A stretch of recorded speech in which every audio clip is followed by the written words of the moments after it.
அனைவருக்கும் வணக்கம்.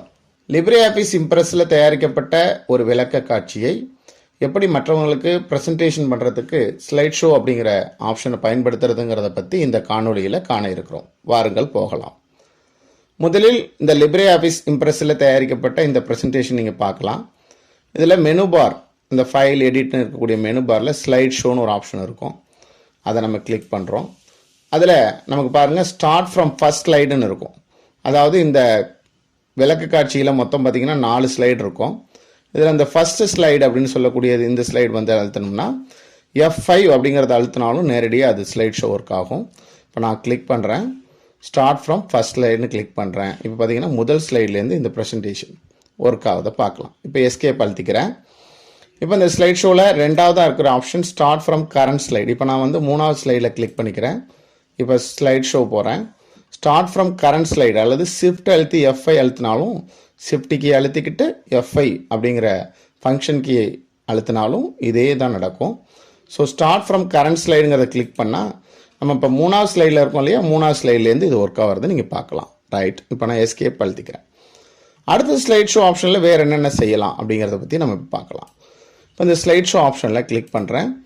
இங்கே ரிகர்ஸ் டைமிங்ஸ்னு ஒன்று இருக்கும், கஸ்டம் ஸ்லைட் ஷோ அப்படின்னு இருக்கும். ஸோ ரிகர்ஸ் டைமிங்ஸுங்கிறத கிளிக் பண்ணால் நாம் இந்த ஸ்லைடுக்கு எவ்வளோ நாள், உதாரணத்துக்கு இந்த முப்பரிமாண வடிவங்களை பற்றின விளக்கம், இது ஒரு கனசேவகம், இது ஒரு கூம்பு, இது ஒரு அரைக்கோளம் அப்படின்னு நான் விளக்கம் கொடுத்துக்கிட்டு இருக்கேன். இந்த பேசுவதற்கான டைம் எவ்வளோ தேவைங்கிறது இங்கே கீழே பாருங்கள் டைமராக ஓடிட்டுருக்கோம். ஸோ இந்த ஸ்லைடு எத்தனை நிமிஷம் நான் பேசுவதற்கோ அல்லது ப்ரெசென்ட் பண்ணுவதற்கோ அல்லது நான் இதில் ஏற்கனவே ரெக்கார்ட் பண்ண வாய்ஸ் இங்கே ப்ளே ஆகிறதுக்கோ எவ்வளோ டைம் வேணும் அப்படிங்கிறத நான் இங்கே ரிகர்ஸ் பண்ணிக்கிறேன். அதுக்கு அடுத்தது நெக்ஸ்ட் ஆரோவை கிளிக் பண்ணால் அடுத்த ஸ்லைடுக்கான டைமிங் ஸ்டார்ட் ஆகிடும். இப்படி ஒவ்வொரு ஸ்லைடும் இந்த ஸ்க்ரீனில் எத்தனை கால அளவு அப்படிங்கிறத இங்கே நம்ம ரிகர்ஸ் பண்ணி நாம் என்ன பண்ணிக்கலாம், இப்போ நம்ம முடிச்சுக்கிறோம். இப்போ என்ன ஆகிடும், இப்போ அந்த டைமிங் ஆனது இந்த ஸ்லைட் ஷோவில் பார்த்தீங்க அப்படின்னு சொல்லும்போது இந்த ரிகர்ஸ் டைமிங்ஸில் ஒவ்வொன்றிலையும் என்னாகும், சேவ் ஆகிக்கும். இது என்ன ஆகிடும் ஆட்டோமேட்டிக்காக அப்படின்னா, இந்த ஸ்லைட் ஷோ நம்ம கொடுக்கும் பொழுது அந்தந்த கால அளவில் அந்த ஸ்லைட் ஷோ ஆனது ப்ரெசென்ட் ஆகும்.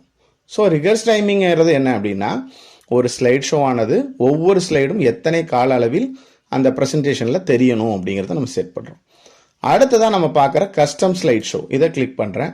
இதில் வந்து நீங்கள் எந்தெந்த ஸ்லைட்லாம் நாம் தயாரிச்சிருக்கிறோமோ அதெல்லாம் நம்ம விருப்பப்பட்ட ஸ்லைட்ஸை மட்டும் நாம் செலக்ட் பண்ணிவிட்டு இந்த இடத்துல நம்ம இங்கே ட்ரான்ஸ்ஃபர் பண்ணிக்கிட்டோம் அப்படின்னா இது மட்டும்தான் நியூ கஸ்டம் ஸ்லைட் ஷோன்னு பேரில் வரும். அதாவது இதுக்கு நீங்கள் வேறு பேர் வேணால் கொடுத்துக்கலாம். இந்த நேமுக்கு பதிலாக நியூ கஸ்டம் ஸ்லைட் ஷோங்கிறதுக்கு பதிலாக புதுசாக எது வேணாலும் கொடுத்துக்கலாம்.